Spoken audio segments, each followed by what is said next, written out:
अक्कलकोटचे चंद्रकांत वेदपाठक यांना स्वराज्य सर्वोत्कृष्ट संघटन जिल्हा पुरस्कार देऊन केले सन्मानित। जय नरहरी।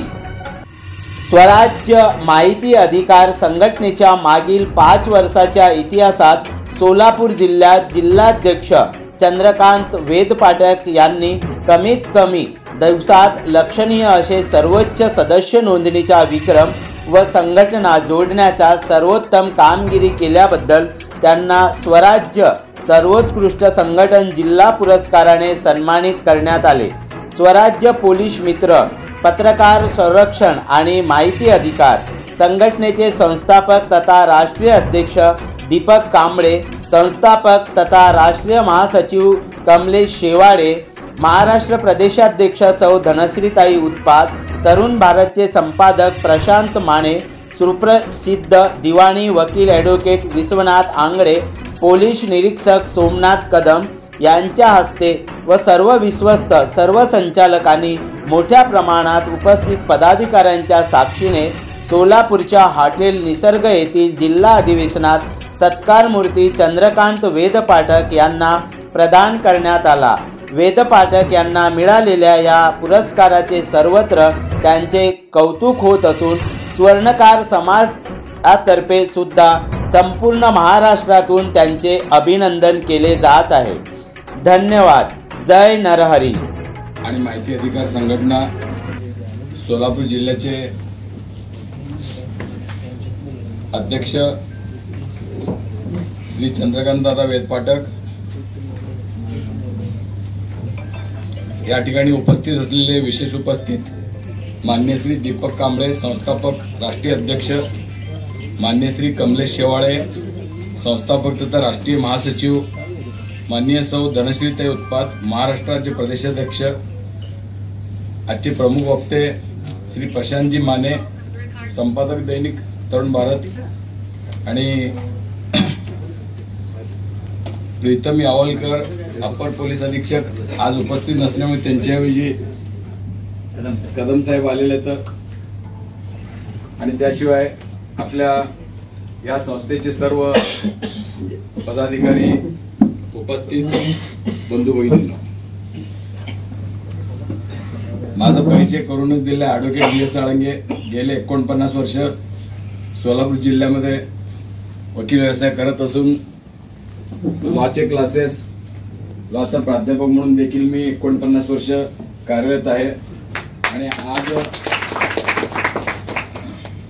या संस्थेचे अध्यक्ष चंद्रकांत दादा वेदपाठक हे माझे फार जुने मित्र आहेत। लायन्स क्लबमध्ये देखील आमची ओळख झालेली आहे। त्याशिवाय माझे पक्षकार म्हणून सुद्धा जवळजवळ 1980 सालापासून नेहमी माझ्या कॉन्टॅक्टमध्ये आहेत।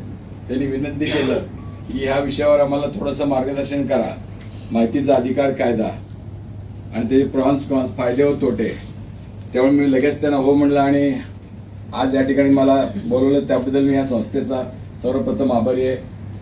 ह्या कायद्याचं सुरुवात करायचं म्हणजे भारतीय राज्यघटनेच्या आर्टिकल 19(1) प्रमाणे प्रत्येकाला भाषण स्वातंत्र्य दिलेले आहे। भाषण स्वातंत्र्य, freedom of speech and expression, आणि ह्या आर्टिकल 19(1)(a) मधूनच हे माहितीच्या अधिकाराची कल्पना सुप्रीम कोर्टाने मांडलेली आहे, हायकोर्टाने मांडलेली आहे। सर्वप्रथम फार मोठ्या पद्धतीनं उठाव झालं होतं। आता माहितीचा अधिकार कायदा 2005ला आला, त्याच्या अगोदर देखील सुप्रीम कोर्टाचे आणि आमच्या बॉम्बे हायकोर्टाचे बरेचसे निकाल असे आहेत की सरकारच्या कामाबाबत माहिती नागरिकांना द्यायला पाहिजे, पण तो कायदा नव्हता, फक्त द्यायला पाहिजे असं कोर्टाने मत व्यक्त केलं होतं। त्यामुळे त्याची अंमलबजावणी होत नव्हतं। त्यामुळे पूर्ण भारतामध्ये बऱ्याच ठिकाणी उठाव झाला की नागरिकांचा एक मूलभूत हक्क, आता घटनेमध्ये फंडामेंटल राईट म्हणून पार्ट 3 आहे, त्यामध्ये आर्टिकल 19 आहे, प्रत्येक व्यक्तीला आपलं मूलभूत अधिकार हक्क हे गॅरंटेड मिळायलाच पाहिजे। त्यातच एक माहितीचा अधिकार, आणि त्यामुळे माहितीचा अधिकार गॅरंटेड मिळायला पाहिजे म्हणून पूर्ण भारतभर उठाव केलं। बऱ्याचशा नेत्यांनी देखील उठाव केलं, जनतेने उठाव केला आणि त्याप्रमाणे हा कायदा सर्वप्रथम महाराष्ट्रात 2002 साली पास झाला.